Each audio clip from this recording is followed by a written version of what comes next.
Hello students. Today's class we will discuss the topic that is excretion और आज ये chapter हमारा ख़त्म हो जाएगा। ठीक है, तो इसको ध्यान से आप समझेंगे, नोट्स बनाएंगे। मैं इसको पूरा डिटेल में आपको समझाने की कोशिश करता हूँ। तो आज की क्लास में हम लोग जो एक्सक्रीशन का टॉपिक पढ़ने जा रहे हैं, पहले मैं आपको समझाऊंगा क्या कि एक्सक्रीशन क्या होता है और साथ में कुछ इसके डायग्राम्स हैं, उस डायग्राम को भी आप लोग ध्यान से समझेंगे और बनाएंगे अपने नोटबुक के ऊपर। तो एक्सक्रीशन शब्द से ही समझ में आ रहा है कि removal of waste product from your body. ठीक है, फ्रॉम ऑर्गेनिजम्स बॉडी कह सकते हैं, नॉट फ्रॉम योर बॉडी। ये कोई भी ऑर्गेनिज्म के बॉडी से अगर हम एक्सक्रीटरी प्रोडक्ट को बाहर निकालते हैं तो वो हमारा एक्सक्रीशन प्रोसेस कहलाता है। और हार्मफुल, चाहे वो हार्मफुल गैस हो सकता है, चाहे हार्मफुल लिक्विड हो सकता है, हार्मफुल सॉलिड मटेरियल हो सकता है, ये कुछ भी हो सकता है। ठीक है, ये लिक्विड के फॉर्म में भी हो सकता है, गैस के फॉर्म में भी हो सकता है। तो बेसिकली हमारा मेन मकसद यहाँ पर ये होता है कि रिमूवल ऑफ वेस्ट प्रोडक्ट। ठीक है, तो the biological process involve in the removal of harmful metabolic waste from the body is called excretion. Many unicellular organisms remove these waste by simple diffusion from the body surface into the surrounding. इसका क्या मतलब हुआ कि जब हम लोग waste product को बाहर निकालते हैं, एलिमिनेट करते हैं, तो वी नीड सम प्रोसेस। यानी लोअर ऑर्गेनिज्म किस तरह से वेस्ट प्रोडक्ट को बाहर निकालती है या यूनिसेलुलर ऑर्गेनिज्म किस तरह से वेस्ट प्रोडक्ट बाहर निकालती है। We are multicellular organism, तो हम ऑर्गेनिज्म अपना वेस्ट प्रोडक्ट शरीर के बाहर जो निकालती है, that can be done with the help of simple diffusion. यानी एक डिफ्यूज़न प्रोसेस के थ्रू वेस्ट प्रोडक्ट बॉडी के बाहर निकाला जाता है। ठीक है, और कहाँ निकालते हैं? सराउंडिंग में निकालते हैं, मतलब बाहर की तरफ निकाल देते हैं। तो इन unicellular organism waste product can be eliminated by simple diffusion from the body to the surrounding.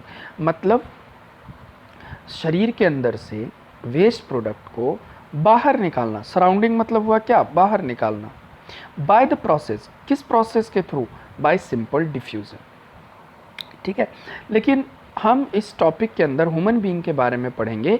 तो अब ह्यूमन बीइंग के बारे में जब पढ़ेंगे तो we have to discuss each and every part. हर टॉपिक को, मतलब हमारी बॉडी के अंदर कौन कौन से ऐसी चीज़ें हैं जो एक्सक्रीशन में हेल्प करती हैं, कौन से ऐसी बॉडी का पार्ट है जो मतलब रोल प्ले करता है। ठीक है, तो हमारे पास सबसे पहला जो पार्ट आता है that is two bean shaped kidney. यानी कि बीन शेप का किडनी होता है। अभी मैं आपको डायग्राम दिखाऊंगा। ये देखिए, this part is your kidney. ठीक है, वेट, ये किडनी पार्ट आपको दिखाई दे रहा होगा, है ना? Wait a minute please, let me take ink.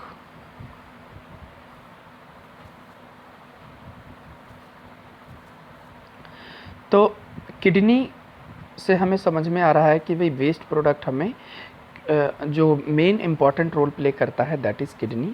और आपकी किडनी दोनों तरफ होती है, लेफ़्ट की तरफ भी और राइट की तरफ। ठीक है, तो देखिए, लेफ़्ट किडनी एंड लास्ट में है राइट किडनी। तो अ पेयर ऑफ किडनी, एक पेयर ऑफ किडनी हमें चाहिए। ओके, दूसरा जो टर्म आता है, दूसरा जो टर्म आता है, what we next required, that is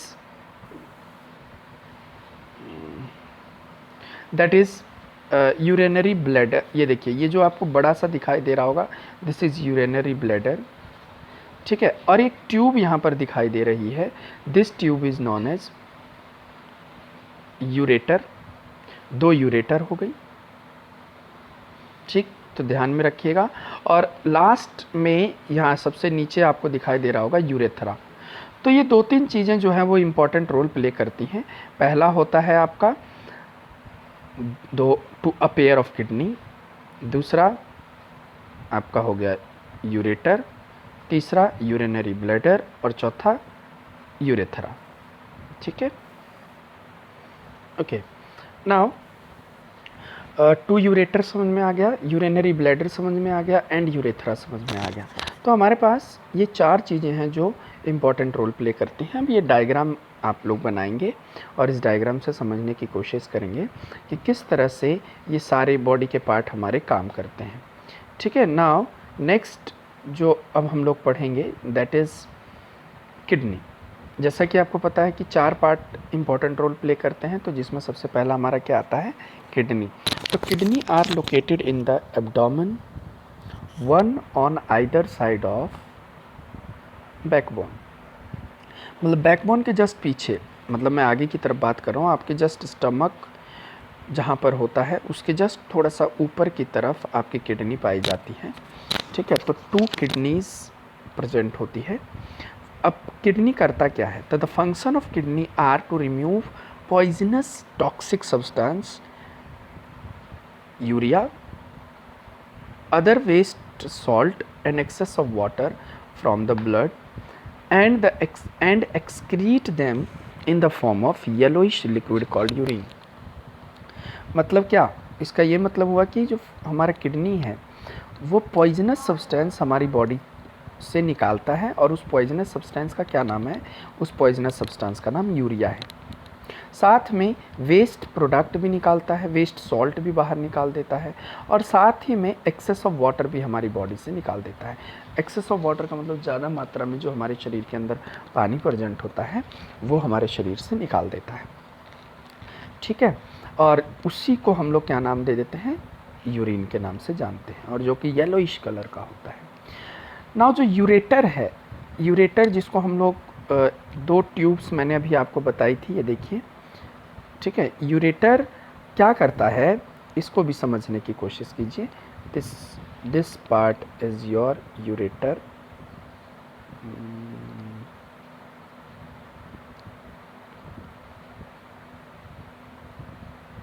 wait a minute,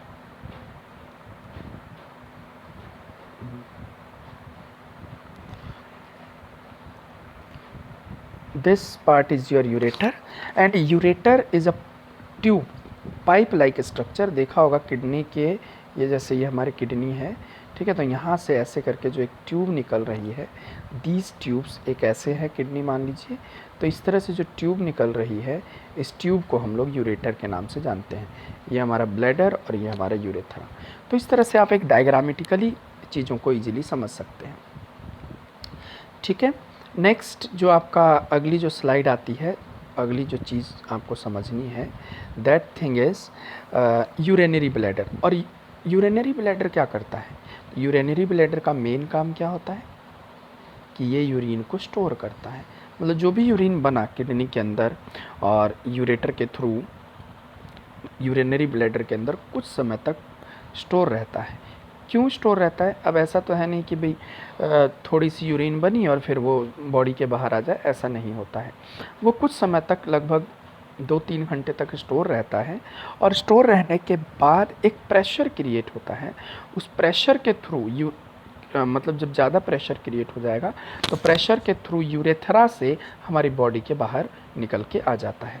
तो यूरेथ्रा का क्या काम होता है, यूरेथ्रा यूरिन को बाहर निकालने में हेल्प करता है। तो urethra is a tube having urinary opening through which urine can be discharged. अब आता है कि यूरिन बना कैसे, है ना, तो मैकेनिज्म ऑफ यूरिन फॉर्मेशन, तो इसको भी हम लोग समझेंगे। तो जैसा कि आपको पता है, सबसे पहले हम लोग किडनी, बेटा किडनी में बहुत छोटे छोटे इस तरह का एक स्ट्रक्चर होता है जिसको नेफ्रॉन कहा जाता है। Millions of nephrons are present in the kidney. तो देखिए पहला पॉइंट भी यही लिखा है, each kidney is made up of large number of excretory unit called nephron. ठीक है, नेफ्रॉन प्रेजेंट होता है आपकी किडनी के अंदर। The nephron has cup shape bag at the upper and that is called urine, that is Bowman capsule. Let me tell you, wait a minute, yes, ये जो आपको दिखाई दे रहा होगा ये वाला पार्ट, ये जो येलोइश वाला ये पार्ट आपको जो दिखाई दे रहा है, दिस इज़ वोमेन कैप्सूल। ठीक है, वोमेन कैप्सूल के बाद एक यहाँ पर आपको ये जिगजैग ऊपर की तरफ ये वाली एक ट्यूब दिखाई दे रही होगी ऊपर की तरफ। This tube is known as convoluted tubules, और इसको कहा जाए क्योंकि ये ग्लोमेरुलस के बिल्कुल बगल में है। ठीक है, तो इसीलिए हम इसको कह देते हैं, इसका नाम होता है बेटा that is distal convoluted tubules. ठीक है, तो पहला तो आपका बन गया वोमेन कैप्सूल। दूसरा ये जो ट्यूब आपको दिखाई दे रही है, this tube is called, what is called, distal convoluted tubules. This one is distal convoluted tubule. This is proximal convoluted tubules. ये देखिए लिखा होगा ऊपर की तरफ proximal convoluted tubule, proximal tubule।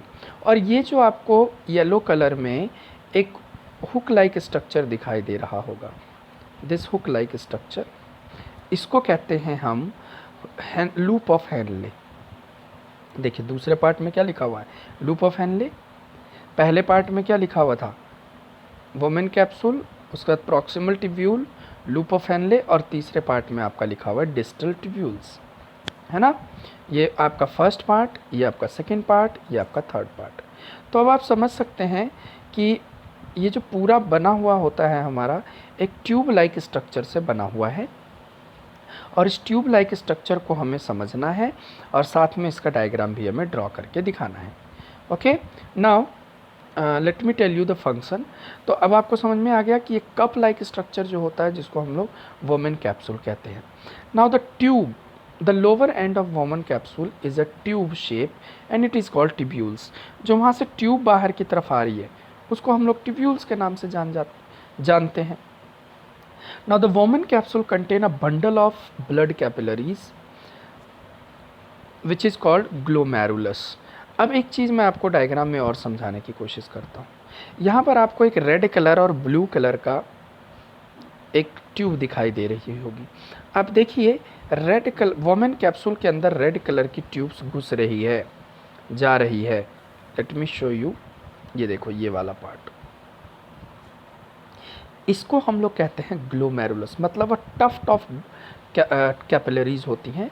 Women capsules के अंदर ब्लड वेसल्स का एक गुच्छा प्रेजेंट होता है जिसको हम लोग क्या नाम देते हैं, ग्लोमेरुलस। वुमेन कैप्सूल, दोबारा सुनिए, वुमेन कैप्सूल के अंदर ब्लड वेसल्स का एक गुच्छा होता है जिसको हम लोग ग्लोमेरुलस कहते हैं। ठीक है, तो वो यही कह रहा है कि वोमेन कैप्सूल के अंदर ब्लड कैपिलरीज होती हैं जिसको ग्लोमेरुलस कहते हैं। One end of the glomerulus is attached to renal artery which bring the impure blood and other end of glomerulus is attached to renal vein. अब देखिए जो ब्लड वेसल्स किडनी के अंदर आती है उसको हम लोग रीनल आर्टरी के नाम से जानते हैं, और वो इम्प्योर ब्लड को किडनी के अंदर लेके जाती है। ठीक है, उसके बाद वहाँ साफ़ होती हैं, साफ़ होने के बाद जो फिर ब्लड बाहर की तरफ निकलती हैं और उस ब्लड वेसल को हम लोग रीनल वेन्स के नाम से जानते हैं। तो दो ब्लड वेसल प्रेजेंट हो गई आपके किडनी के अंदर, एक हुआ रीनल आर्टरी और दूसरा रीनल वेन्स। रीनल आर्टरी लेकर आता है इम्प्योर ब्लड को, रीनल वेन लेके जाता है प्योर ब्लड को। Now the function of glomerulus is to filter the blood. Glomerulus का मेन काम होता है ब्लड को फिल्टर करना। During filtration the substance like glucose, amino acid, salt, है ना, एक सेकेंड, हाँ ये देखिए यहाँ पर लिखा हुआ है during filtration the substance like glucose, amino acid, है ना, salt, water and urea pass into the blood, present in the blood, pass into the Woman capsules and then enter the tubules of nephron। इसका क्या मतलब हुआ, इसका साफ साफ यही मतलब हुआ कि हमारा जो हमारे अंदर जो रीनल आर्टरी है, और जो अभी मैंने आपको बताया था ना ग्लोमेरुलस के अंदर ब्लड प्रेजेंट है। अब जो वेस्ट प्रोडक्ट ब्लड के अंदर प्रेजेंट है उन सबको वो शरीर के बाहर निकाल मतलब उस ब्लड वेसल से बाहर निकाल देता है। और कहाँ निकाल के डालता है? दैट इज़ वोमेन कैप्सूल्स के अंदर डाल देता है। ठीक है, और वो वहाँ पर फिल्टर करता है। जो यूज़फुल चीज़ें होती हैं उनको तो रीएब्जॉर्ब कर लेता है, और जो वेस्ट प्रोडक्ट हैं जैसे urea is a waste product, उस वेस्ट प्रोडक्ट को क्या करता है? ट्यूब्यूल्स के अंदर से ट्यूब्यूल्स में एंटर करवाता है, और एंटर करवा के बेटा सीधा यूरेथ्रा में, और यूरेथ्रा से सीधा यूरिनरी ब्लैडर में ये शरीर के बाहर निकल कर आ जाता है। ठीक है, तो ये था आपका एक्सक्रीशन। अब अगली क्लास में हम लोग ये पढ़ने की कोशिश करेंगे कि किस तरह से अगर जिसकी किडनी फेल हो जाए तो उसमें क्या होता है ऐसा, है ना, कि भाई उसके अंदर ऐसी क्या चीज़ इंट्रोड्यूस कर देते हैं। ठीक है, तो we will discuss the artificial kidney in next class. ठीक है, thank you class, have a nice day.